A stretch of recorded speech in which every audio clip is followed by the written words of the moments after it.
असल में होता क्या है ना भाई, हमको बड़ी शीघ्रता होती है संबंध बनाने की, संबंध में बंध जाने की, क्योंकि हमको उसका अभ्यास है। पर इसी वृत्ति से ही तो मुक्त होना। इसीलिए तो मैंने कहा अरे सत्संग वही तो है जो ग्रह व्यवहार की विस्मृति कराए।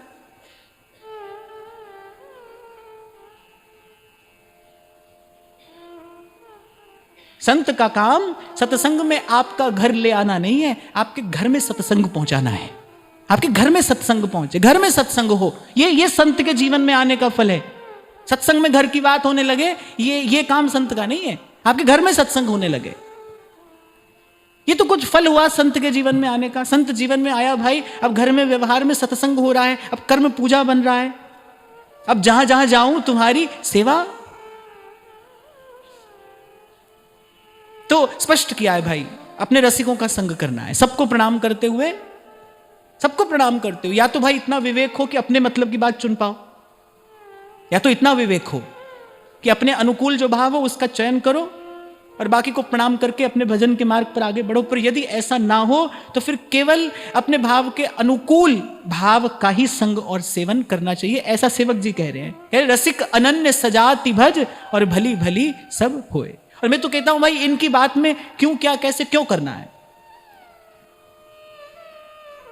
इनकी बात में करने की आवश्यकता ही नहीं है।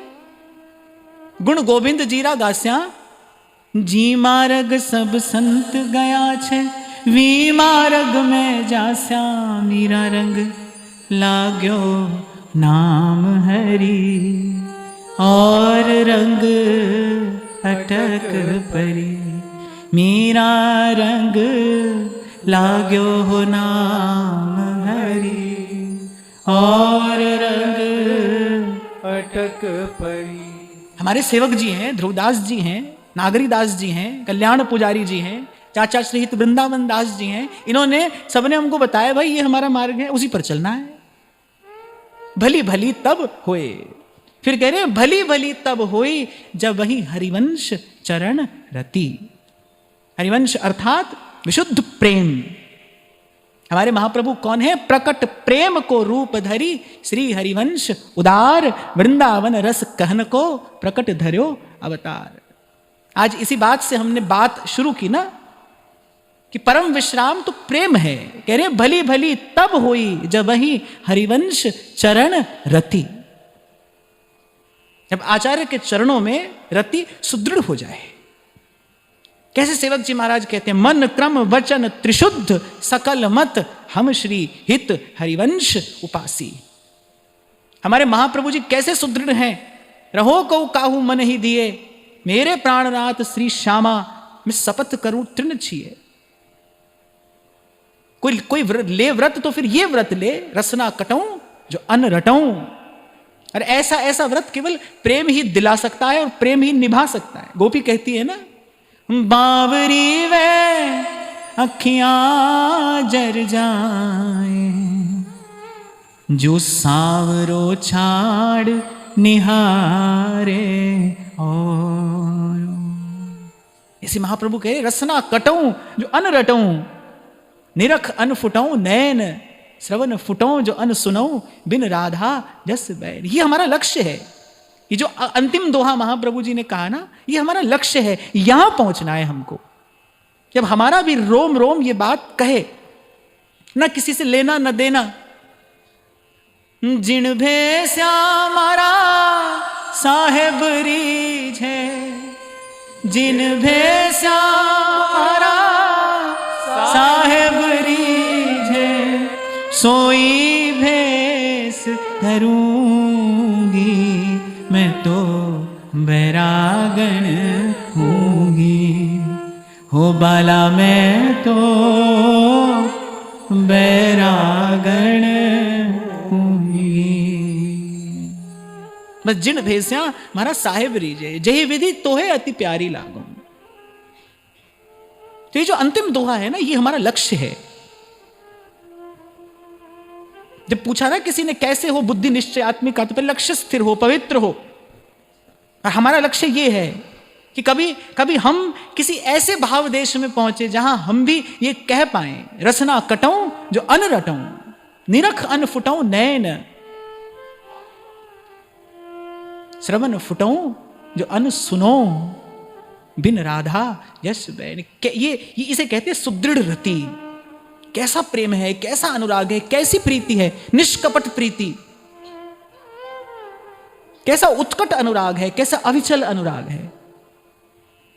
न देखना है, न सुनना है, न जानना है, न कहना है, न खोना है, न पाना है, अब न कहीं आना है, न जाना है, बस जागते सोते सपने, जागृत स्वप्न सुषुप्ति में पद पंकज राधिका के अवलोकन।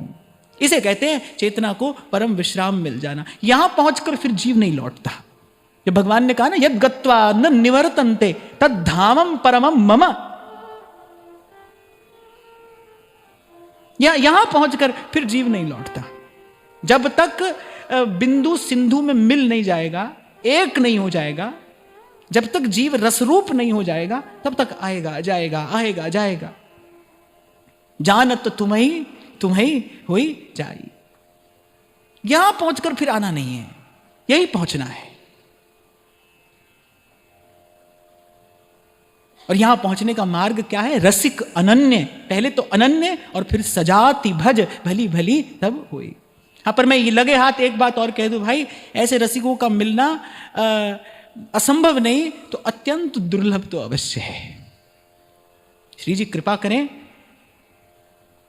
इन रसिक संतों की ही कृपा हो। नागरीदास जी कहते हैं ना, प्रथम श्री सेवक पद सिर नाऊं, करऊं कृपा श्री दामोदर मुँह पे, श्री हरिवंश चरण रति पाऊं। जब ही हरिवंश चरण रति, प्रेम का दीपक जले बिना तो जन मन में अंधेर। और पहले भी हमने चर्चा की थी भाई, बुझे हुए दीपक को कौन जलाएगा? जलता हुआ दीपक जलाएगा। बलिहारी उस घट के जहां घट प्रगट हुए। जिसने वो देश देख लिया है, जिसके नैनों में झलकते हैं गौर श्याम, जिसकी वाणी में वो स्पंदन है, जिसके शब्दों में वो शक्ति है, जिसकी वाणी में वो स्पंदन है। आपको अपनेपन की अनुभूति कराता है संत अपने शब्दों से। प्रभु से अपनेपन की अनुभूति, प्रभु से आत्मीयता, अपनापन। हाँ भाई, प्रभु तुम्हारे हैं, हमारे हैं, हम सबके हैं, हम प्रभु के हैं। संत करा देता है। कोई ग्रंथ नहीं करा सकता, कोई मंत्र नहीं करा सकता, संत करा देता है, सहज में करा देता है। तभी कहा भक्त संग छिन एक में देत भक्ति उपजाए।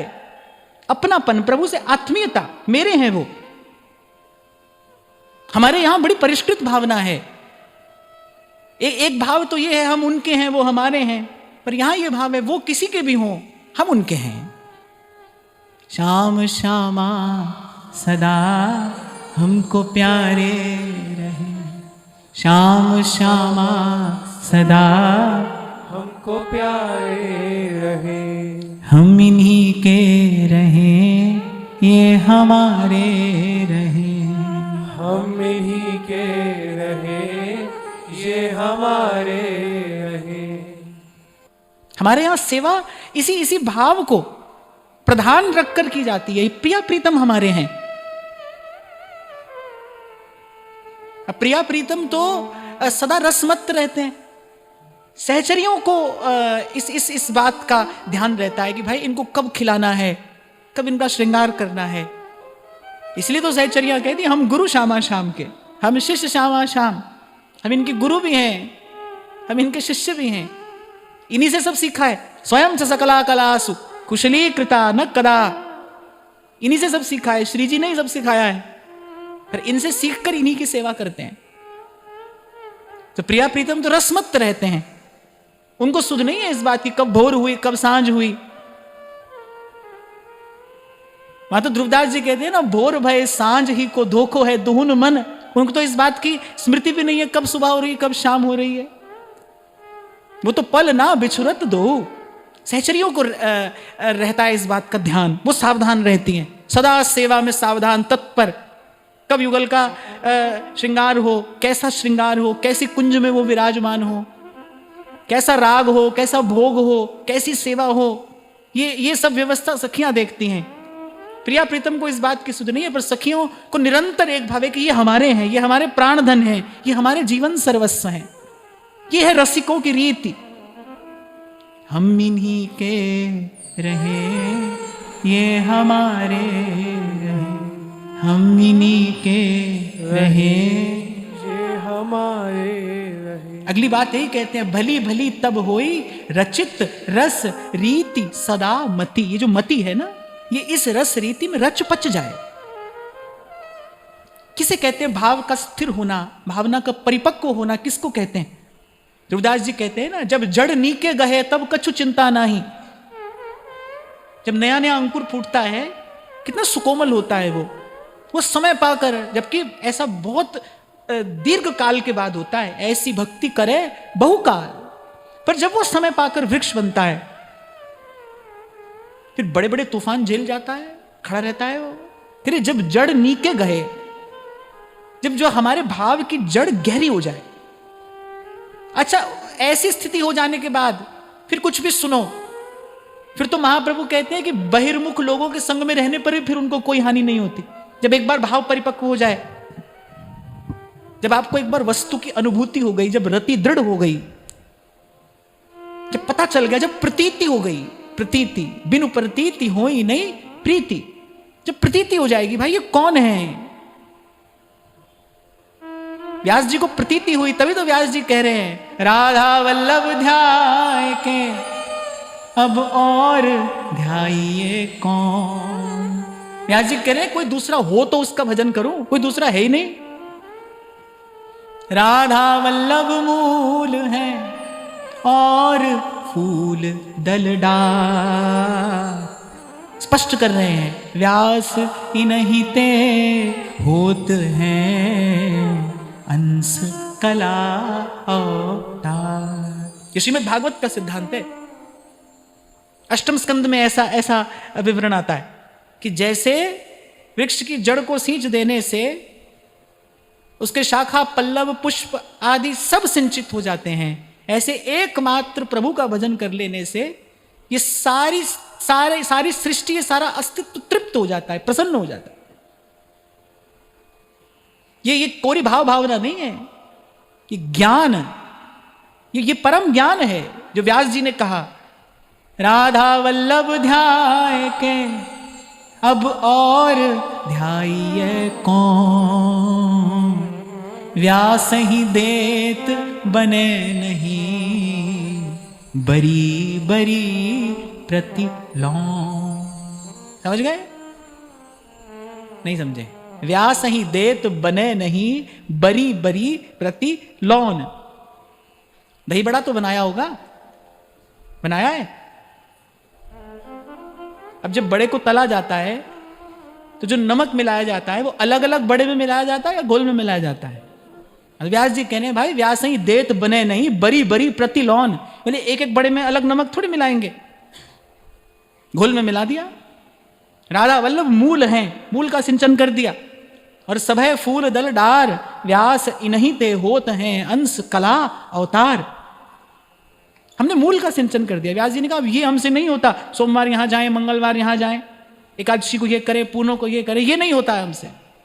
हमको हमारे गुरु ने कृपा करके वो देश दिखाया जहां चंद्र मिटे, दिनकर मिटे, मिटे त्रिगुण विस्तार, दृढ़ व्रत श्री हरिवंश को मिटे न नित्य विहार। जिनको प्रतीति हुई वो तो ये कहते हैं वृंदावन में वास कर और तिथि विधि आने मां। कान खोलकर सुननी चाहिए ये बात। अरे वृंदावन में रहते हो, वृंदावन में वास कर और तिथि विधि आने मान। और कोई कार्य करना हो तो पंचांग खोलकर देखते हो कौन सी तिथि है, कौन सा नक्षत्र है। रविदास जी कहते हैं अर्थात अपने इष्ट की प्रतीति नहीं है। भजन तहां कैसे रहे खोयो अपने पास। कई बार हमने इस बात पर चर्चा की ना कि यच्छ्रद्धया श्रुतवत्या च भक्त्या समृज्यमाने हृदये बधाए। ये उपासना का प्राण तत्व है। भक्ति गुरु रीति अगाधा। भजन करना है, सेवा करनी है, पर कैसे? अपने गुरु की रीति से, अपने आचार्य की रीति से। यद्यपि मैंने कई बार यहां से निवेदन किया कि भाई सफलता हमको नहीं मिलेगी, हमारे साधन पुरुषार्थ को सफलता नहीं मिलेगी। सफल तो आचार्य का संकल्प होगा, गुरु का संकल्प सफल होता है। शिष्य जो भजन करता है तो कैसे करता है? गुरु के संकल्प से करता है। आचार्य का संकल्प सफल होता है।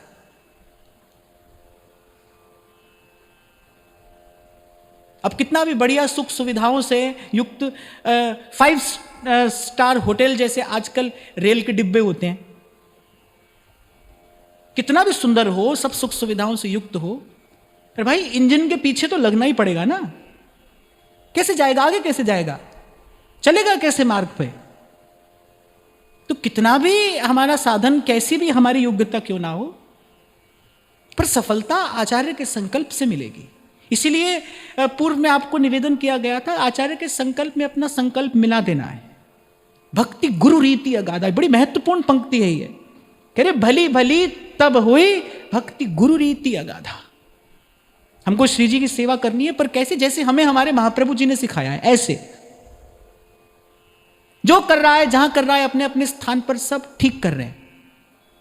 हमको इस मार्ग पर चलना है, हमको सफलता ऐसे मिलेगी।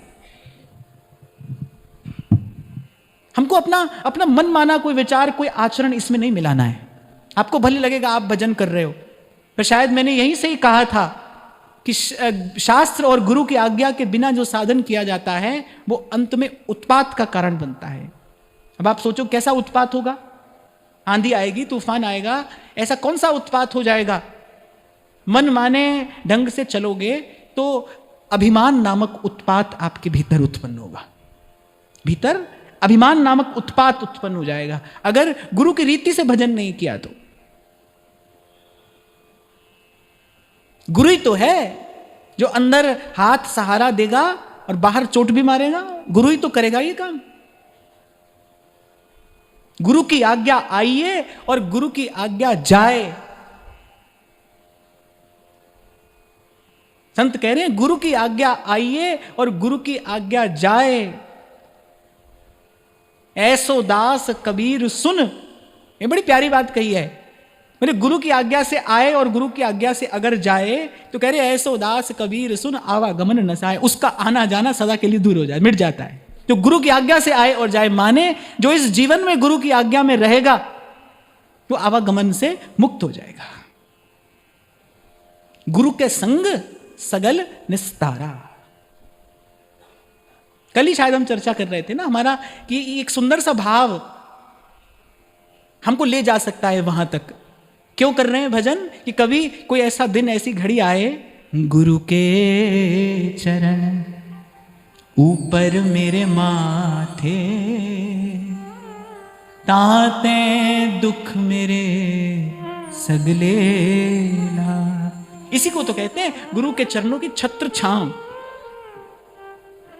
यहीं पहुंचकर तो संतों ने गाया है, कुर्बान जाऊं सो वेला सुहावी जित, तुम्हरे द्वारे आया। नानक को प्रभु पे कृपाला, सतगुरु पूरा पाया। सतगुरु पूरा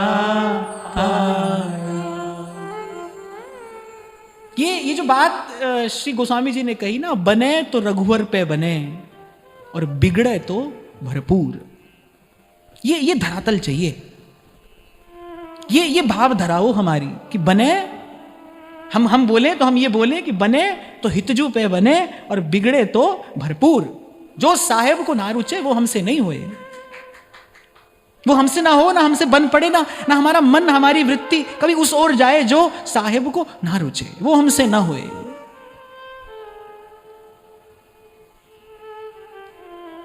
इसी को कहते हैं भाई गुरु का हो जाना।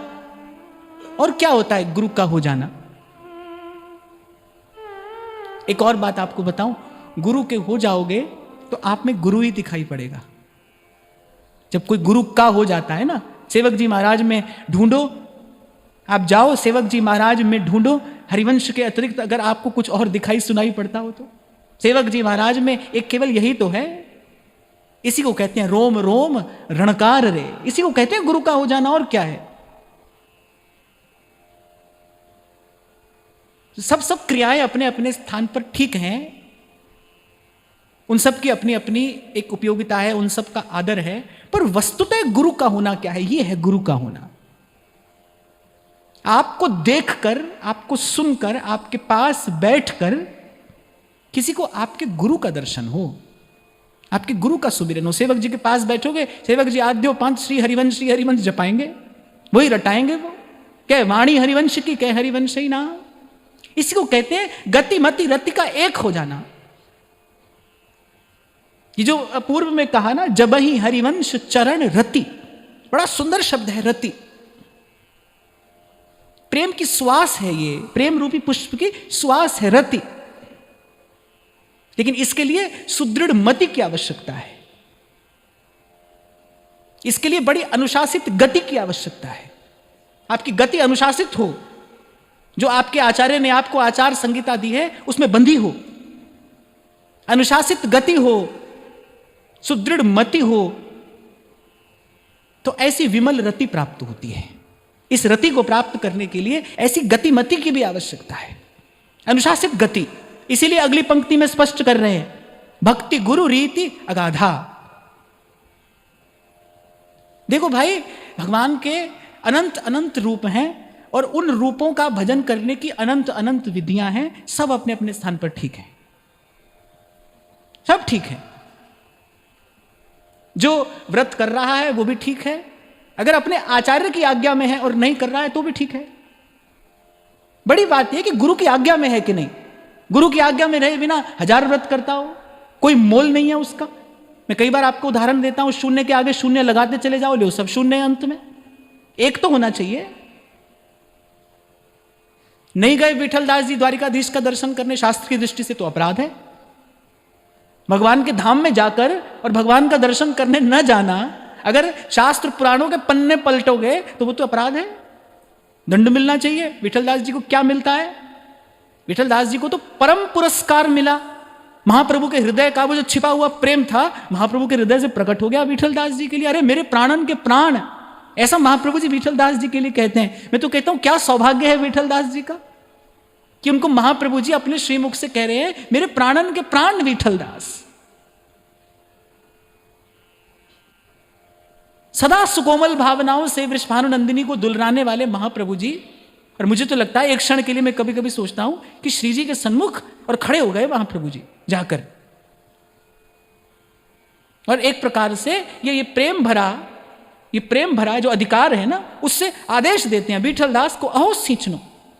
विठलदास जी को परम पुरस्कार मिला, और मैं तो कहता हूं विठलदास जी अमर हो गए। ये जो घटना घटी, इसने श्री विठलदास जी को अमर कर दिया। अब देखो, वैसे देखो तो ठीक नहीं है, पर जो कर रहे हैं वो गुरु की आज्ञा का पालन कर रहे हैं ना। गुरु की आज्ञा का पालन करने वाला कृपा पात्र सोए जानिए जो आज्ञावर्ती हुए। वहां पर हिसाब किताब इस बात से होगा, क्या करके आए हो, कितना किया, ये नहीं पूछा जाएगा। भाई गुरु की आज्ञा में रहे कि नहीं रहे। इसीलिए कह रहे हैं भली भली सब होए जब भक्ति गुरु रीति अगाधा, और भली भली सब होए भजत भज श्री हरि राधा। आरंभ किया है कहां से?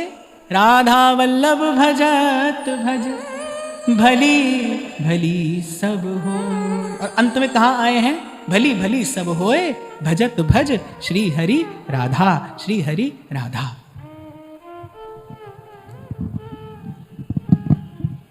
जैसा मन चाहिए ना गुरु को निवेदन करने के लिए, बस उसी की तैयारी, उसी के लिए थोड़ा सा परिश्रम पुरुषार्थ आपको मुझे करना है। गुरु को मन देने के बाद फिर कुछ करना रह नहीं जाता, फिर तो जो करता है गुरु करता है, गुरु की कृपा करती है। फिर आपको मुझे कुछ नहीं करना, बस गुरु के चरणों में निवेदन किया जा सके, ऐसा ऐसा मन बनाना है। जो श्री नागरीदास जी कह रहे हैं ना, ये मन मार जीवाइए। बोले ये जो मन है ना, ये काम का नहीं है भाई। ये जो अध कचरा मन है ना, कभी यहां कभी वहां, मिठाई पर भी बैठता है, विष्ठा पर भी बैठता है, प्रभु की ओर भी देखता है, संसार के लिए भी रोता है, प्रभु की इच्छा भी करता है, संसार की वासना भी इसी में है। तो बोले जो ऐसा अधकचरा मन है ना, ये काम का नहीं, ये गुरु के चरणों में नहीं चढ़ाया जाएगा। ये मन मार जिवाई है। और ये मन को मारना जो है ये समझने की बात है। इस बात का अभ्यास किया जाता है। मन में इच्छाएं, संकल्प स्फुरित होते रहेंगे, देर तक होते रहेंगे। हमको उनके पीछे पीछे चल नहीं पड़ना है। देखो, एक बड़ी अच्छी बात संत लोग कहते हैं कि आपके शरीर की परछाई पर कोई कितना भी पानी डाले, पर शरीर तो नहीं भीगता है ना उससे। मन कितना भी उत्पात क्यों ना करे, लेकिन मन को यदि इंद्रियों का संयोग ना हो तो मन विषय का भोग नहीं कर सकता। अग्नि में घी डालने से अग्नि शांत तो नहीं होती ना, प्रज्वलित होती है। आपको अगर ऐसा लगे ना आज मन को मन की मांगी चीज दे देते हैं, कल से भजन करेंगे, ऐसा नहीं होगा भाई। आज अभी यहीं से मन को मांगने दीजिए, आप दीजिए मत। ध्यान रखना, मांगता मन है, देते आप हैं। अगर आप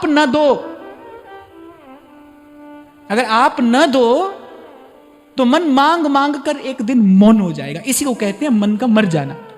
मन मांग मांग कर एक दिन मौन हो जाएगा। आप साधक हो, इस बात का अनुभव करके देखो। मन मांगेगा, आपको चैन नहीं लेने देगा, बैठने नहीं देगा, मत दो। मन की इच्छा हुई, आपको मान लो किसी को मधुमेह है, डायबिटीज है, उसकी इच्छा हो रही रसगुल्ला खाना है, रसगुल्ला सामने पड़ा है, पर भाई हाथ से डाला जाएगा ना रसगुल्ला मुख में, रसगुल्ला तो आने नहीं वाला है। संसार की कोई चीज आपसे इतना प्यार तो करती नहीं है जो अपने आप आ जाए आपके पास। करती हो तो बताओ। धन हो, संपत्ति हो, कुर्सी हो, घर हो, बंगला हो, गाड़ी हो, हीरा हो, मोती हो, कोई ऐसी चीज बताओ जो आपसे प्यार करती हो, आपके लिए आपके पास आ जाए, आपके धकेलने पर भी आपके पास बनी रहे। ऐसी कोई चीज हो तो बताओ। कोई नहीं है। हम ही हैं जो इसके पीछे भाग रहे हैं। और वहां दूसरी ओर प्रभु हैं, हम नहीं चाहते प्रभु को, फिर भी प्रभु हमसे प्रेम करते हैं, फिर भी प्रभु हमारे पीछे हैं। तभी तो ध्रुवदास जी कहते हैं कि पशु पंछी ताको सबे मानत अपनो राई, ऐसे रसिक किशोर प्रभु जिन न भजे चित लाए। तो आप उठाकर देते हो ना वो वस्तु। मन मांगेगा, आप दो मत। थोड़ी कठिनाई होगी, शुरू में होगी, थोड़ी सी कठिनाई होगी, पर आप देखोगे यदि आप चाहते हो ना कि कभी मन शांत हो जाए, मन को शांत करने की यही विधि है। प्यार से शांत नहीं होता है मन। इसीलिए भगवान ने कहा, निग्रह शब्द का प्रयोग करते हैं, निग्रह करना पड़ता है मन को। ध्रुवदास जी कह रहे हैं ऐच खैच या मन ही को खींच कर। बाबा बुल्ले शाह कहते हैं ना, एथो पुट्टना ते एथे लाना।